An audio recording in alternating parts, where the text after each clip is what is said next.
Bienvenidos a Repensar la Historia, un lugar para aprender y reflexionar sobre temas históricos.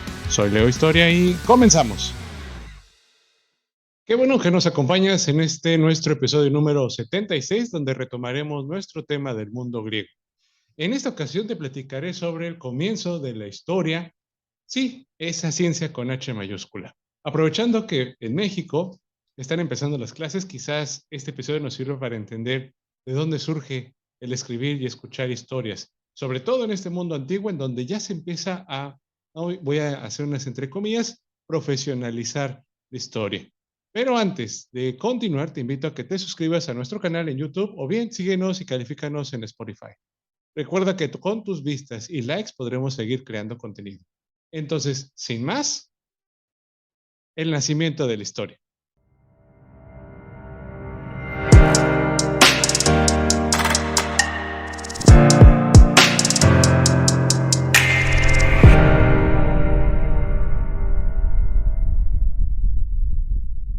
La historia tal y como la concebimos ahora, como el análisis climático de los acontecimientos del pasado, es una creación griega. Heródoto, allá por el año 425 a.C., un griego jónico del Asia Menor, fue el autor de las guerras persas, un trabajo considerado como la primera historia real de la civilización occidental. Otra vez.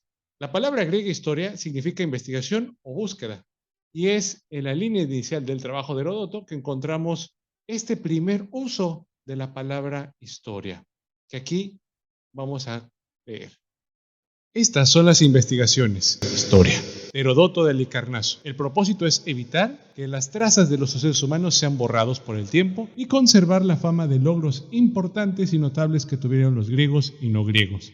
Entre los temas cubiertos está, en particular, la causa de las hostilidades entre los griegos y los que no son. El tema central de la obra de Heródoto es el conflicto entre griegos y persas, el cual concebía una lucha entre la libertad griega y el despotismo persa.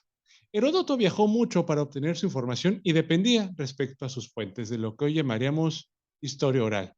Aunque era magistral narrador y a veces introducía una cantidad considerable de material imaginativo, Heródoto también fue capaz de mostrar una actitud crítica respecto a los materiales que utilizaba. A pesar de sus debilidades, la historia de Heródoto constituye una importante fuente de información sobre los persas y es ciertamente nuestra principal fuente sobre las guerras persas mismas. Tucídides fue por mucho el mejor historiador. De hecho, los historiadores lo consideran el más grande del mundo antiguo. Tucídides fue ateniense y participante en la guerra del Peloponeso. Fue elegido general, pero una derrota hizo que la veleidosa asamblea ateniense lo mandara al exilio, lo cual le dio la oportunidad de escribir su historia de la guerra del Peloponeso. En el libro describe sus propias actividades en la guerra, que a continuación te leeré. La viví de principio a fin, con edad como para comprender lo que estaba sucediendo y concentré toda mi inteligencia en la materia, con el fin de lograr una percepción exacta de ella. Sucedió también que se me había deportado de mi país por 20 años. Después de mi mando en Anfípolis, observé cómo se desempeñaba cada uno de los bandos, sobre todo del lado de la Liga del Peloponeso. Debido a mi exilio, y este ocio me dio extraordinarias facilidades para reflexionar sobre las cosas. A diferencia de Heródoto, Tucídides no se preocupaba por las fuerzas divinas o los dioses subyacentes como factores causales explicativos de la historia. Concebía la guerra y la política en términos puramente racionales como actividades propias de seres humanos. Examinó las causas inmediatas y de largo plazo de la guerra del Peloponeso, en forma esclarecedora, metódica y objetiva.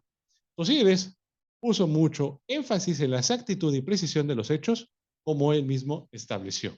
Y respecto a mi informe objetivo de los acontecimientos de la guerra, he establecido como principio no escribir la primera narración que se cruce en mi camino, y no dejarme guiar ni siquiera por mis propias impresiones generales, o los escuché de boca de testigos, cuyos informes verifiqué con tanta escrupulosidad como fue posible. Tucídides también brindó una notable percepción de la condición humana.